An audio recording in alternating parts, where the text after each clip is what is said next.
ہو کہ یا اللہ میں اس آدمی سے نفرت کر رہا ہوں۔ نفرت کرنے کا مقصد کیا ہے کہ یہ حضور علیہ السلام کا دشمن ہے، یہ آپ علیہ السلام کی ختم نبوت پر ڈاکہ ڈالنے والوں کی اتباع کرتا ہے، اس لیے میں اس سے نفرت کرتا ہوں۔ اب آئیے صحابہ کرام رضی اللہ عنہم اجمعین کو دیکھیے، حضور علیہ السلام کے صحابہ کی کیا کیفیت ہے۔ حضرت ابو بکر صدیق کو دیکھیے، حضرت ابو بکر صدیق کے بیٹے حضرت عبد الرحمن کو دیکھیے۔ جنگ بدر یہ میرے اور آپ کے لیے یہ جنگ سبق ہے۔ جنگ بدر کے اندر ایک طرف بھائی کھڑا ہے، دوسری طرف بھی بھائی کھڑا ہے۔ ایک بھائی اسلام کی صف میں کھڑا ہے، دوسرا بھائی کفر کی صف میں کھڑا ہے۔ حضرت علی کو دیکھیے، وہ مسلمانوں کی صف میں ہے اور ان کے بھائی عقیل دشمن کی صف کے اندر ہیں۔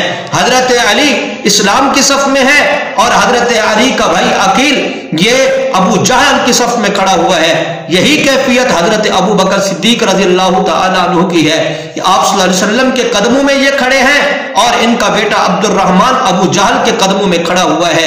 لڑائی ختم ہوئی، ایک دن بیٹھے ہوئے ہیں، حضرت عبد الرحمن بن عوف، حضرت عبد الرحمن بن ابو بکر بھی بیٹھے ہیں۔ حضرت عبد الرحمن بن ابو بکر نے کیا کہا؟ ابا جان، جنگ بدر کے اندر 3-4 مرتبہ آپ میری تلوار کے نیچے آئے، لیکن باپ کی محبت تھی جس کی وجہ سے میں نے چھوڑ دیا۔ تو حضرت ابو بکر صدیق رضی اللہ تعالیٰ عنہ نے کیا جواب دیا؟ فرمایا بیٹے عبد الرحمن، ایک مرتبہ بھی میری تلوار کے نیچے آ جاتا تو میں تیرا سر قلم کر دیتا۔ ابا کیوں؟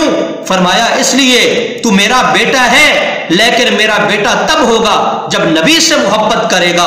اگر تیری نبی سے محبت نہیں، نبی سے دشمنی ہے، تو پھر تو میرا بیٹا نہیں ہے، تو میرا دشمن ہے۔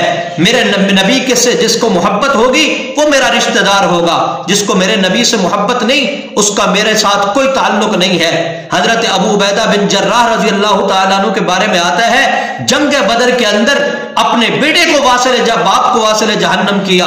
کیوں کیا؟ اس لیے کہ یہ میرے نبی کا دشمن ہے، میرے نبی سے بغض رکھتا ہے، اس لیے حضرت ابو عبیدہ بن جراح نے اپنے باپ کا کام تمام کیا۔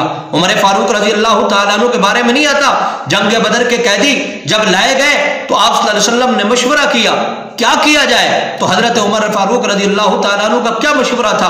فرمایا یا رسول اللہ صلی اللہ علیہ وسلم، میرے رشتہ دار میرے حوالے کر دیے جائے، ابو بکر کے رشتہ دار ابو بکر کے حوالے کر دیے جائے، حضرت علی کا بھائی حضرت علی کے حوالے کر دیا جائے، ہر ایک کا رشتہ دار اس کے حوالے کر دیا جائے اور ہر ایک اپنی تلوار کے ساتھ اس کا سر قلم کر کے اسے بتا دے جو نبی کا نہیں